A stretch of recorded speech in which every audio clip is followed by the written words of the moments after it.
Hello. Wrong number ಇಡ್ರಿ phone. ಯಾವ್ಯಾವನೋ wrong ನಂಬರಿಂದ phone ಮಾಡ್ತಾನೆ. ಮಾಡ್ತಾರಿರೋ. ಇಷ್ಟೊತ್ತಾದ್ಮೇಲೆ ಯಾರಾದ್ರೂ ಒಬ್ರು ಫೋನ್ ಮಾಡೇ ಮಾಡ್ತಾರ ತಾನೆ. ನಾವಿಷ್ಟು ತನಕ ಸ್ವಿಚ್ ಆಫ್ ಮಾಡಿಟ್ಟಿದ್ವಲ್ಲ. ಫೋನ್ ಬಂದ್ಮೇಲೆ ಯಾರು ಏನು ಅಂತ ತಿಳ್ಕೊಂಡು ಈ ಏರಿಯಾ ಬಿಟ್ಟು ಮನೆಗೆ ಹೋಗೋಣ. ಗೊತ್ತಿಲ್ಲದೆ ಇರೋ ಏರಿಯಾ ಇದು. ಯಾರಾದ್ರೂ ಏನಾದ್ರೂ ತೊಂದರೆ ಮಾಡಿದ್ರೆ?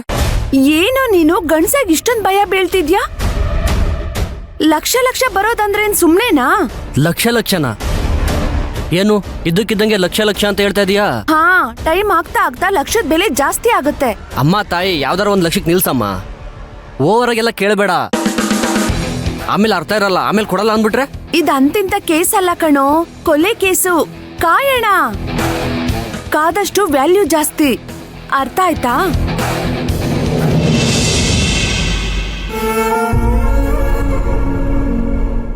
ರಾಘವ್, ಕಂದ, ಅಮ್ಮನ್ನ ನಾನು ಕರ್ಕೊಂಡು ಹೋಗಲ್ಲ. ಅಮ್ಮ ಇಲ್ಲೇ ಇರ್ತಾಳೆ.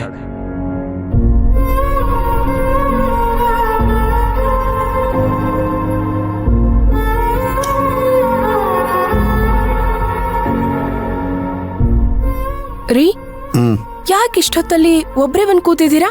ಅದು ಏನು ಇಲ್ಲ ಸುಮಾ, ಹೊಟ್ಟೆ ಹಸುವಾಗಿರುತ್ತೆ, ನಿದ್ದೆ ಬಂದಿರಲ್ಲ. ಬನ್ನಿ, ಸ್ವಲ್ಪ ಊಟ ಮಾಡಿ ಬನ್ನಿ. ಏನ್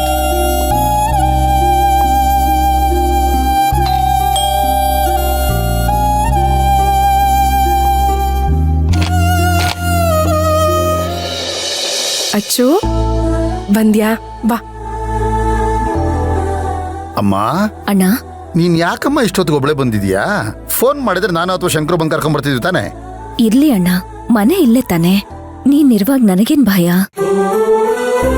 ಅದು ಹೀಗೆಲ್ಲ ನಡೆಯುತ್ತೆ ಅಂತ ಗೊತ್ತಿದ್ದಿದ್ರೆ ನಾನ್ ಮನೆಗೆ ಹೋಗ್ತಿರ್ಲಿಲ್ಲ ಅಣ್ಣ. ನೀನೇ ತಾನೇ ಹೇಳಿದ್ದು ಮಗು ಜೊತೆ 1-2 ದಿನ ಇದ್ಬಾ ಅಂತ ಹೇಳಿ. ನೋಡಿದ್ಯಾ ನಾನಲ್ಲಿ ಇದ್ದಿದ್ದಕ್ಕೆ ಏನೆಲ್ಲ ಆಯ್ತು? ಅದು ಆದ್ರೂ ನಿನ್ ಮಗುನ್ ಬಿಟ್ಟು ಬರ್ಬಾರ್ದಾಗಿತ್ತು ಕಂದ. ಬೆಳಗ್ಗೆ ಬರ್ಬೋದಾಗಿತ್ತಲ್ಲಮ್ಮ. ಇಲ್ಲ ಅಣ್ಣ, ನನಗೆ ಮಗು ಎಷ್ಟು ಇಂಪಾರ್ಟೆಂಟು, ನನಗೆ ನೀನು ಅಷ್ಟೇ ಇಂಪಾರ್ಟೆಂಟ್. ನನ್ನ ಕೈಲಿ ನಿನ್ನ ಬಿಟ್ಟಿರೋದಕ್ಕಾಗಲ್ಲ ಅಣ್ಣ. ನಾನ್ ಬೇಕಾದ್ರೆ ಇಲ್ಲೇ ಇದ್ದು ಬೆಳಿಗ್ಗೆ ಎದ್ದು ಹೋಗ್ತೀನಿ. ನೀನ್ ಇಲ್ಲೇ ಇರ್ಬೇಕು ರಾಜ, ಅದ್ ನನಗ್ ಗೊತ್ತಾಗುತ್ತೆ. ನಾನು ಸಂಜೆ ನೀನ್ ಬಂದ್ರೆ ಕರ್ಕೊಂಬರೋಣ, ಕರ್ಕೊಂಬಂದು ಸಾಧ್ಯ ಆದ್ರೆ ಈ ಏರಿಯಾನೇ ಬಿಟ್ಬಿಟ್ಟು ಹೋಗ್ಬೇಡ ಅಂತೆಲ್ಲ ಪ್ಲಾನ್ ಮಾಡಿದೆ ಕಣಮ್ಮ.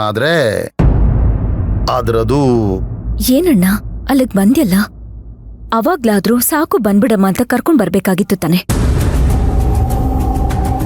ಆ ಮಗು ಏನೋ ಕೇಳ್ದ ಅಂತ ನೀನ್ ಅವನ್ಗೆ ಮಾತು ಕೊಟ್ಬಿಡದ? ಅಲ್ಲಮ್ಮ, ಆ ಮಗು ಮಾತಾಡಿದ್ನ ನೀನು ಕೇಳಿಸ್ಕೊಂಡೆ ತಾನೆ?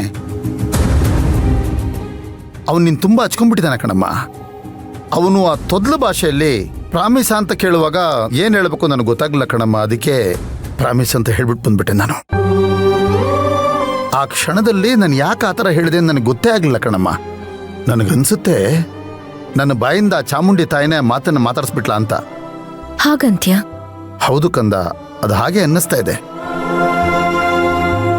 1-2 ದಿನ ತಾನೇ ಅಮ್ಮ, ಮಗು ಜೊತೆಯಲ್ಲಿ ಇದ್ಬಿಡು.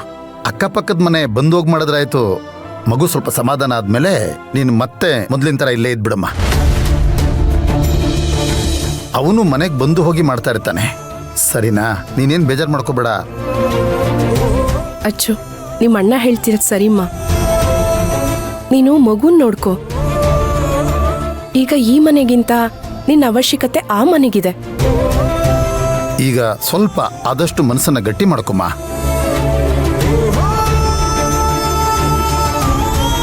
ಸರಿ ಅಣ್ಣ, ಆದಷ್ಟು ಮನ್ಸನ್ನ ಗಟ್ಟಿ ಮಾಡ್ಕೋತೀನಿ. ನಿನ್ ಊಟ ಆಯ್ತಾ? ಅಮ್ಮ, ಊಟನ ನಿನ್ ಬಿಟ್ ಮಾಡ್ತಾರ? ಅವಾಗ್ಲಿನ್ ಕರಿತಾ ಇದೀನಿ, ಬರ್ತಾ ಇಲ್ಲ. ಸರಿ, ಇಬ್ರು ಕೈ ತೊಳ್ಕೊಂಬನ್ನಿ, ಊಟ ಬಡಿಸ್ತೀನಿ. ಸರಿ. ಯಜಮಾನ್ರೆ, ನಾನು ಊಟ ಮಾಡಿಲ್ಲ. ಹೌದಾ? ಈಗ ಹಸ್ವಾಯ್ತಾ?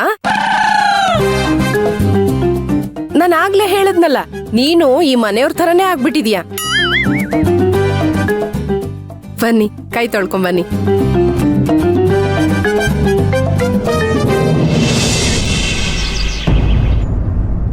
ಹೌದು, ಹೋಗಿದ್ವಿ, ತುಂಬಾನೇ ಮಜಾ ಬಂತು. ಸಖತ್ತಾಗಿತ್ತು, ಲಿಟ್ರಲಿ. ನೀನು ಬಂದಿದ್ದ? ಅಯ್ಯೋ, ನೋಡ್ಲೇ ಇಲ್ವಲ್ಲ ನಾನು. ಮಾತಾಡು. ಹಾ ಹೌದು. ಮತ್ತೆ ಏನ್ ಸಮಾಚಾರ? ಬರ್ಬೇಕ್ ತಾನೇ ಮನೆಗೆ? ಎಷ್ಟ್ ದಿನ ಆಯ್ತು ನೋಡಿ.